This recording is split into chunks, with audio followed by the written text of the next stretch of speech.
Hey guys, what's going on? This is Joe Mambu from Let's Be Real Sports, and I am here with episode 96 of Let's Be Real. This episode is called Dennis the Menace, and if you don't know what it's about, it's basically we're continuing the coverage of the Last Dance documentary, which during this self-quarantine and pandemic has been very insightful and very enlightening on the 97-98 Bulls documentary. One of the things I do love about this documentary, though, it just doesn't talk about the 97-98 season.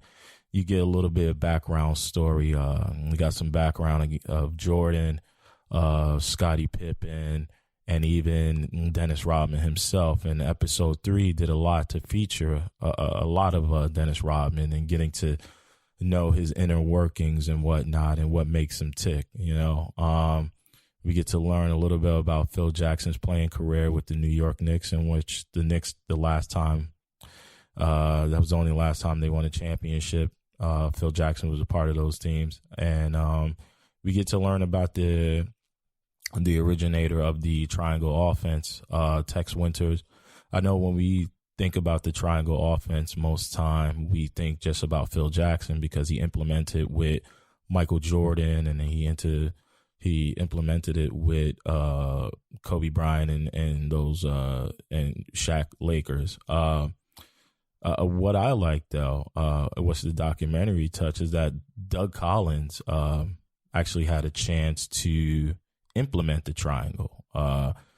Doug Collins came in the time where the Bulls was abysmal. I remember in the documentary, they said that he chewed his gum into a powder, and Michael Jordan comes and gives him a cup of water and basically tells Doug, like, hey, I'm not going to let you lose your first game as head coach. And Michael Jordan proceeded to go ahead and drop 10 points to get that win in Doug Collins' first game.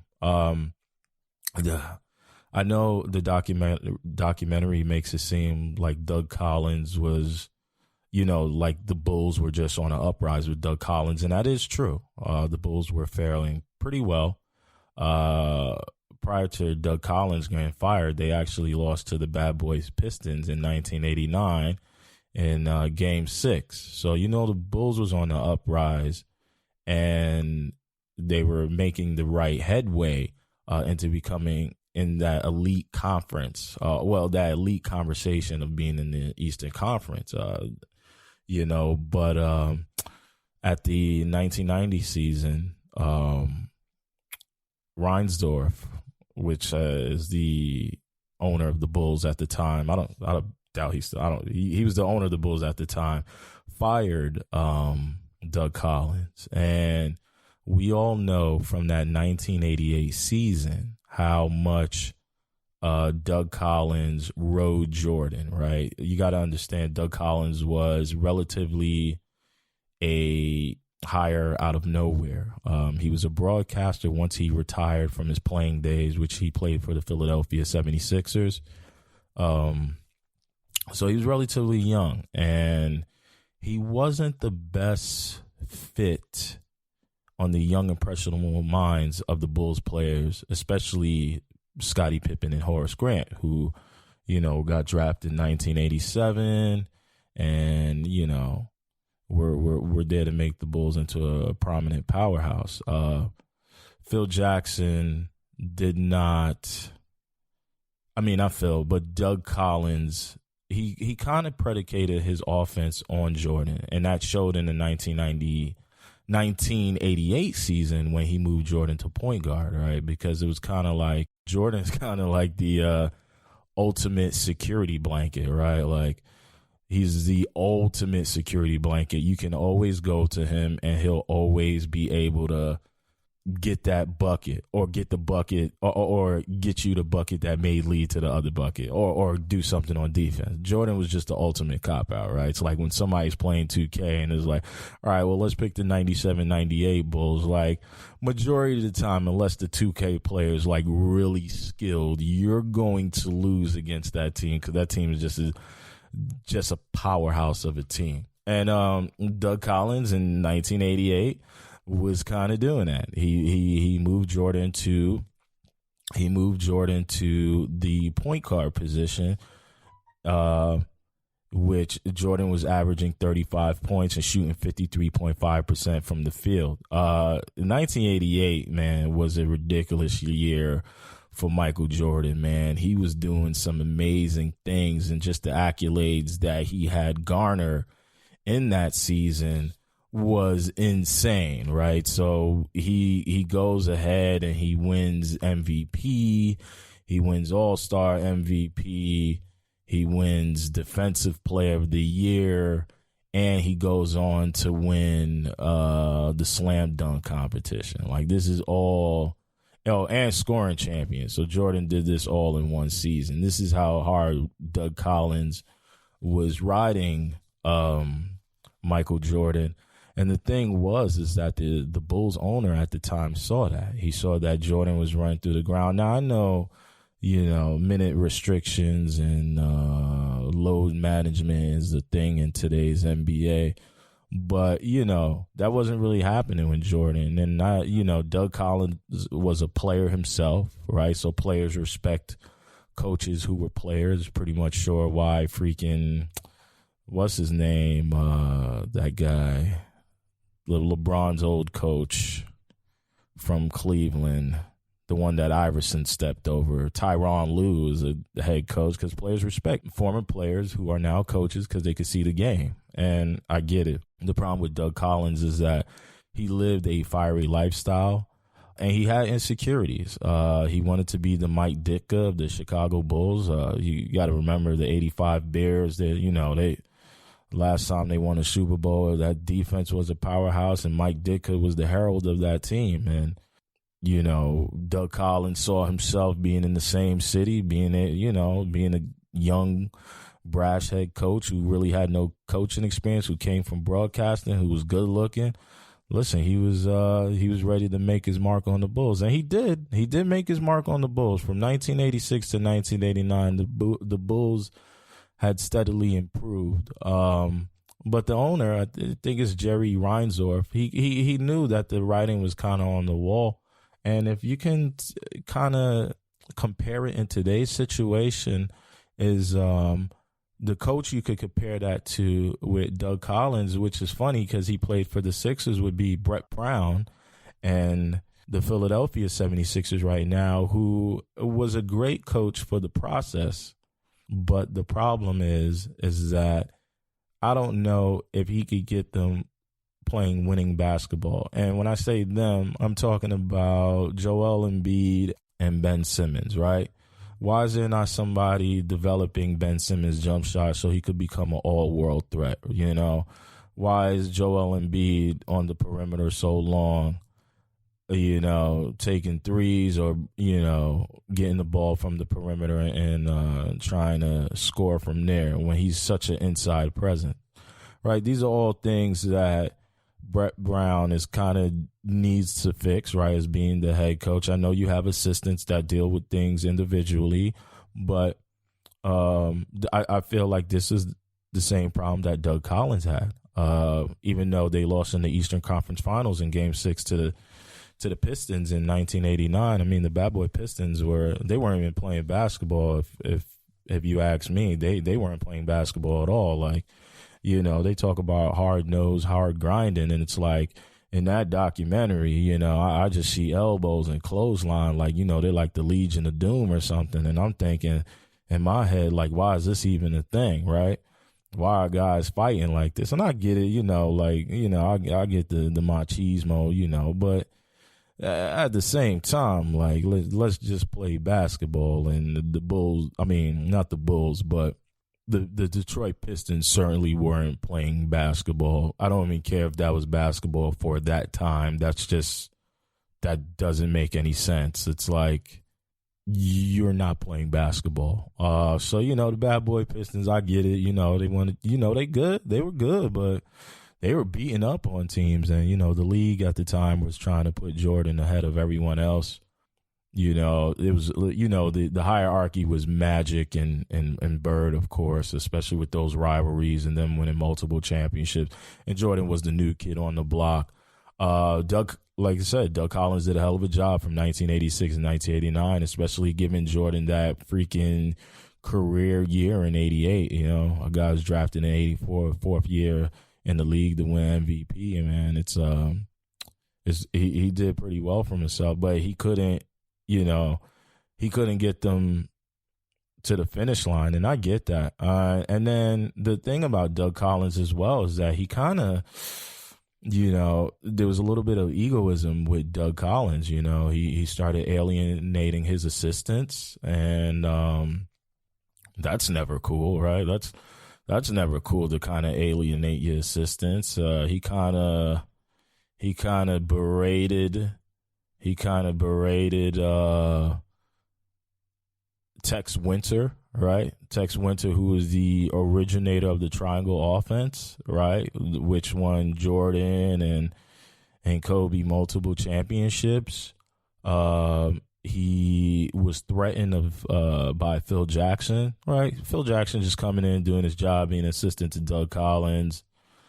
Doug Collins was really threatened. Like he said, he knew in his second year that Phil would become the head coach of the Bulls, right? Because you can see it, right? There's a report from like July of 1989 after the season was done, and it talks about how Doug Collins was once a player's coach, but then it became him berating the players, trading Charles Oakley and for Bill Cartwright, but never really using Bill Cartwright. The first round pick in Will Purdue, him not really, using Will Purdue to his potential.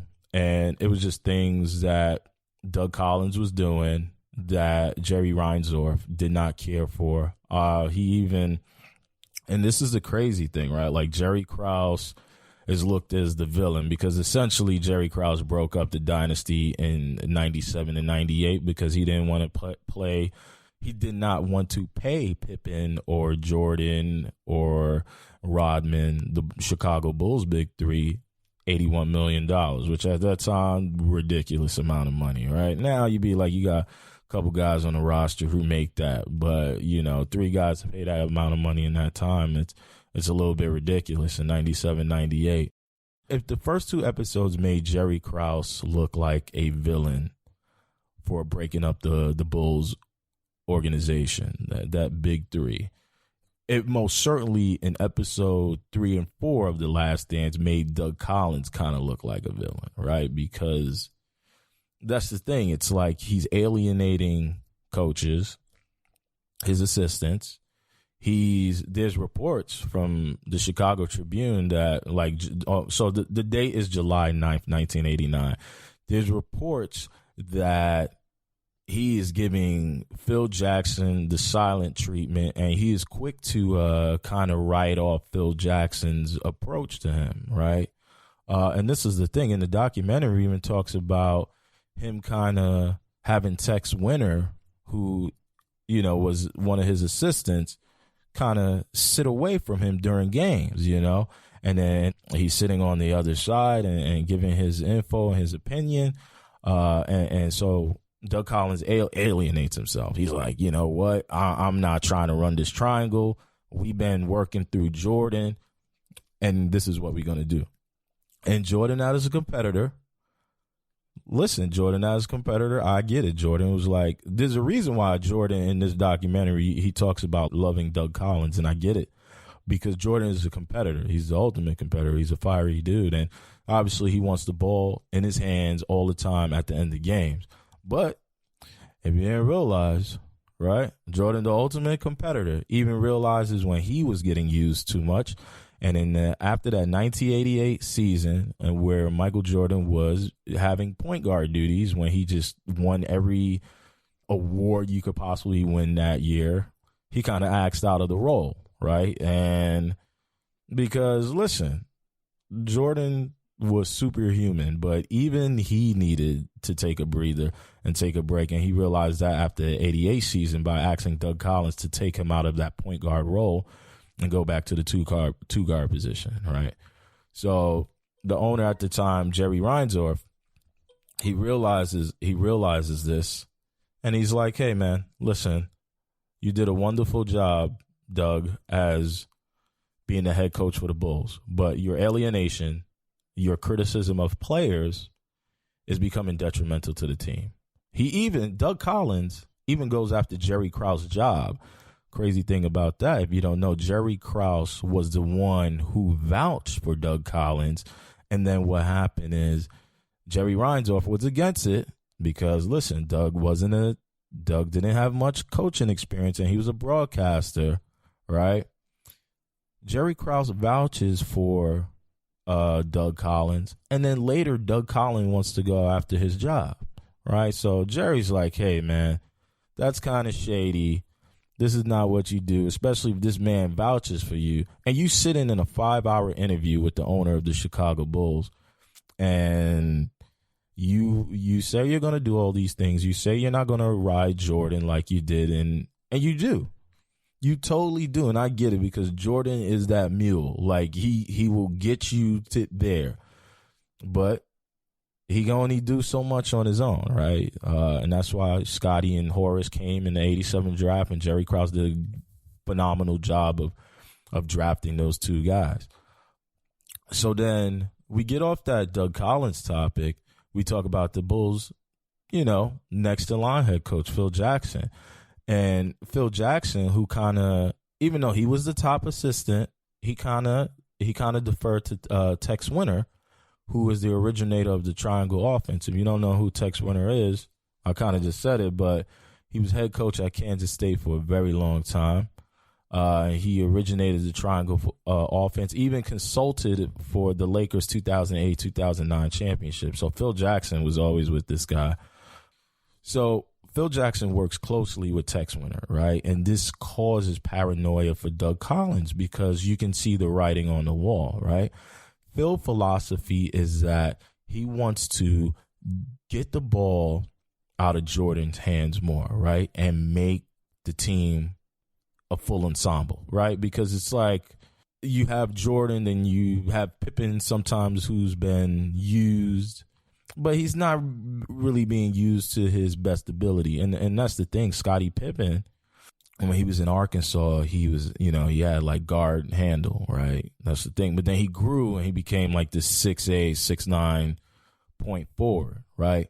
So when Phil working close with Tex, when Phil became the head coach of the Chicago Bulls, he worked closely with Tex Winter, and Tex Winter then became his assistant. Phil used Scottie Pippen more in that point forward role, right? Because this is the thing. The triangle gives you options, right? And you want to find smart, high quality, high IQ guys to run this offense. Phil Jackson knew, and Tex Winter knew, that we can do more as a team. We can not do more as a team, but we can accomplish more if we use the other players besides Jordan, right? Jordan's a phenomenal player, but everyone needs help.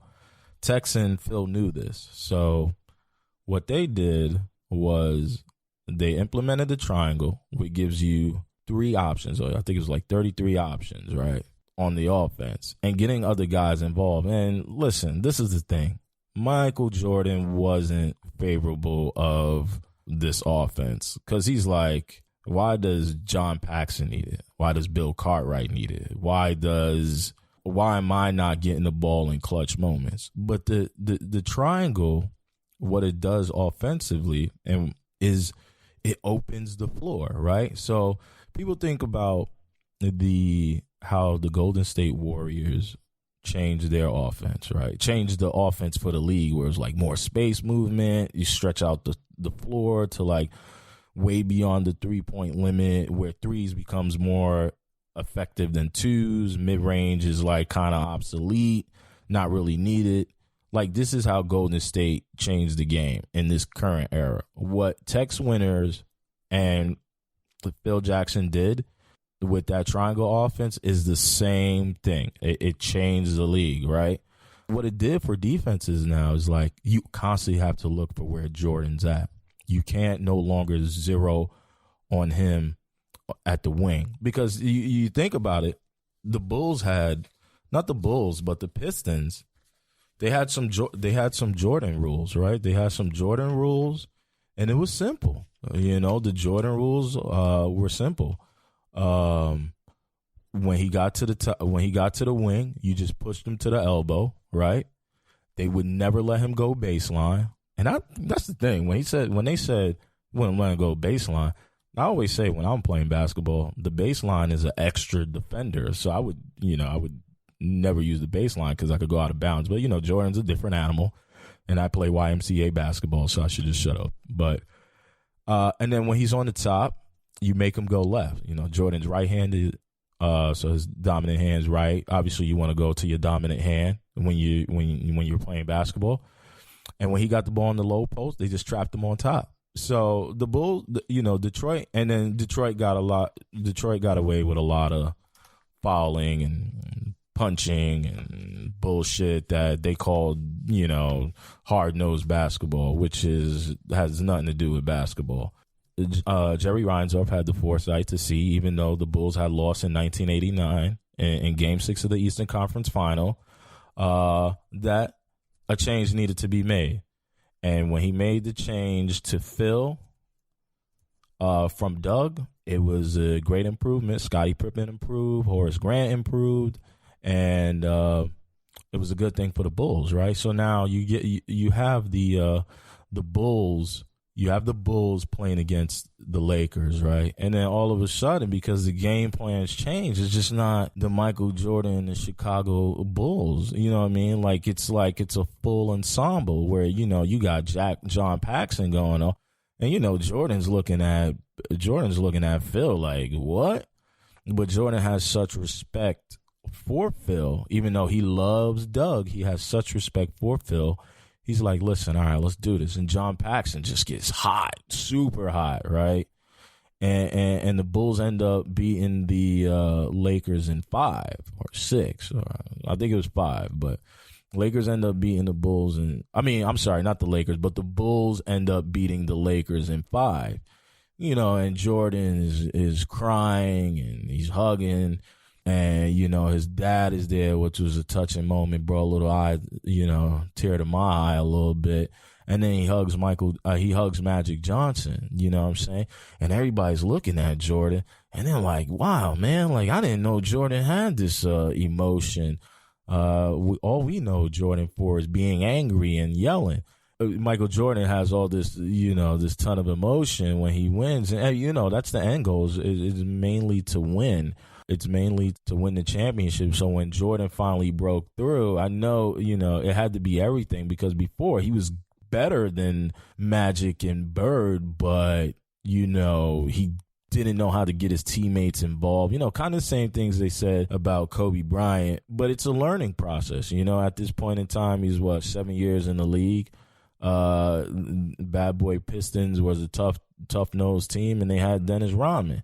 And that's actually what I want to touch on next, the relationship between Dennis Rodman and Phil Jackson. This is what makes Phil Jackson so great, right? Not only that he's willing to listen to his assistants, but Dennis Rodman, man, was a menace, as we know from his Pistons years when he used to torment Scottie and Michael Jordan, his days on San Antonio, just his wild life off the court and the antics that he used to do.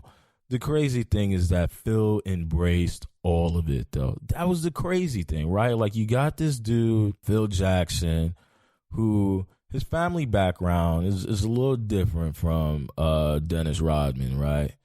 But he embraced him. And, people look at Phil like a hippie or whatever. He kind of was. The documentary did a lot to didn't really do a lot, but you was kind of able to see why Phil and not Scotty, but Dennis were able to connect with one another, They both have backgrounds and experiences with the Native American philosophy.